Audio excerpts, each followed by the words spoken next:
Čaute, sme tu s ďalším videom od nás zo Showtechniku. Dneska si ukážeme znova konzolu XDJ RX a konkrétne si ukážeme, ako spojazniť v počítači Rekordbox a ako spojazniť konzolu so samotným Rekordboxom v počítači. Takže ako prvé si potrebujeme stiahnuť samotný Rekordbox, navštívime stránku www.rekordbox.com a zoskrolujeme si dole a vyskočí nám tu viacej možnosti, my si vyberieme download a klikneme na free to download. My máme zase Windows verziu, takže stlačíme download a počkáme si.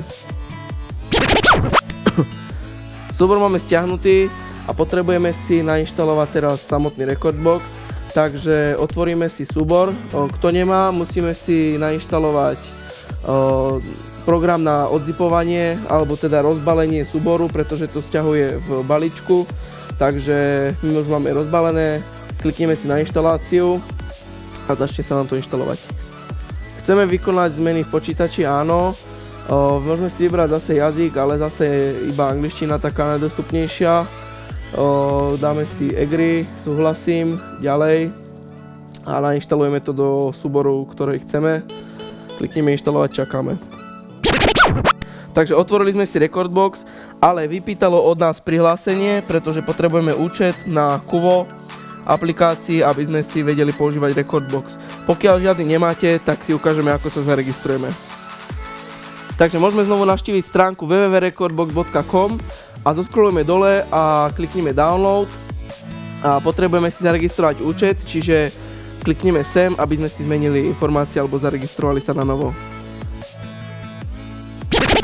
Potrebujeme si vytvoriť Kuvo account, takže klikneme a vytvoriť.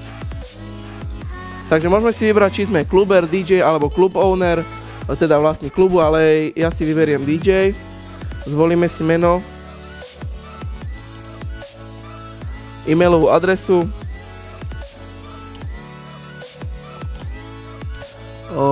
znovu vložíme e-mailovú adresu.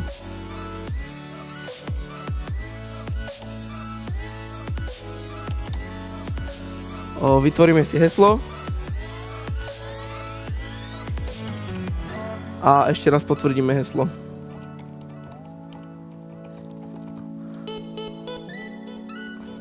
Dáme súhlasím s podmienkami používania a vytvoriť môj účet.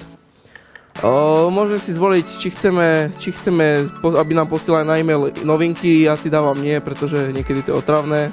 Je tu napísané, že môžete tieto nastavenia zmeniť aj po prihlásení. Dáme ďalej.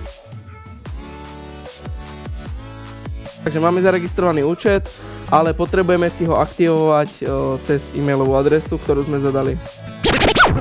Takže po registrácii nám prišiel aktivačný e-mail s linkom, na ktorý klikneme a otvorí sa nám nasledovné okno a môžeme si ho už vypísať jednotlivo ako chcete. Krajinu, DJ-ské meno, vek, webové stránky, poprípade nejaké linky na Facebookový fanpage alebo Twitter. A dáme uložiť a môžeme zavrieť. Takže vyplníme si údaje v Rekordboxe a stlačíme Execute. Vyskočí nám tabuľka, že aktivácia prebehla úspešne. Teraz sa nás pýta, či chceme Kuvo informácie šerovať s ostatnými klubmi alebo v podstate pesničky, čo hráme, či chceme informácie poskytovať. Ja si volím informácie nechať súkromné. Následne si môžeme vybrať zariadenie, ktoré chceme, my vyberieme XDJ RX. Takže máme zapnutý Rekordbox po aktivácii účtu a môžeme si zmeniť poprípade jazyk v File Preferences a Language si môžeme zmeniť na češtinu, ak chceme. A preskočí nám celý program do češtiny, čo bude jednoduchšie pri rozpoznávaní všelijakých nastavenia týchto vecí. Okay. Takže ideme si importovať pesničky do Rekordboxu, klikneme súbor, importovať.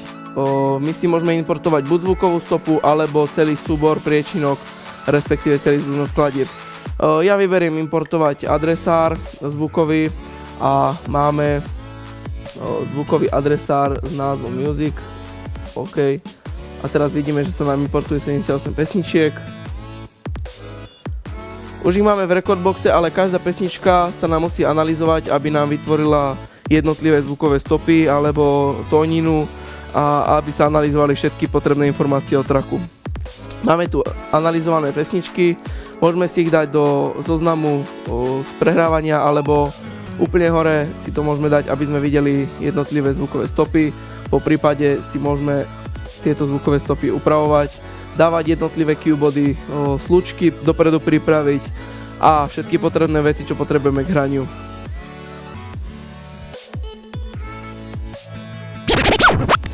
Takže zapojíme si linkový kábel do Rekordboxu a do počítača a vidíme, že nám nabehne v Rekordboxe gombík link.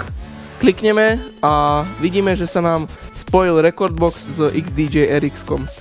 Na konzole si môžeme stlačiť gombík Rekordbox a môžeme prehľadávať v podstate celú knižnicu, playlisty, všetky skladby, tracky a ovládame v podstate knižnicu, čo je v počítači, tak cez konzolu. Môžeme si nejako vybrať pesničku a môžeme vidieť, že hráme. V podstate fungujú nám aj všetky efektory, všetky filtry a sound color FX-ky, noise. Všetko funguje tak, ako má. V podstate len si vieme nahrávať pesničky z Rekordboxu do XDJ-ka. Takisto môžeme aj samotným preťahnutím pesničky z Rekordboxu do jednotlivých dekov na obrazovke načítať skladbu. Vidíme, že sa nám načítala a môžeme skúsiť zahrať, či nám bude fungovať. A vidíme, že nám funguje, takže super. Takže Rekordbox máme nainštalovaný aj v počítači, funguje nám tak ako má, ak sme postupovali podľa krokov. Funguje nám aj spojení s konzolou a funguje nám to tak, že môžeme si kľudne preklikávať aj pesničky z počítaču priamo do konzoly. Čiže je to super vec, ak potrebujeme nejakú väčšiu knižnicu zosynchronizovať s konzolou. Takže ak je nejaký problém, tak samozrejme napíšte nám komentár pod video alebo pošlite nám e-mail. Respektíve nám zavolajte a my vám skúsime poradiť, ak niečo. Takže lajkujte, zdieľajte, šarujte ako vždy a vidíme sa pri ďalšom videu. Čaute.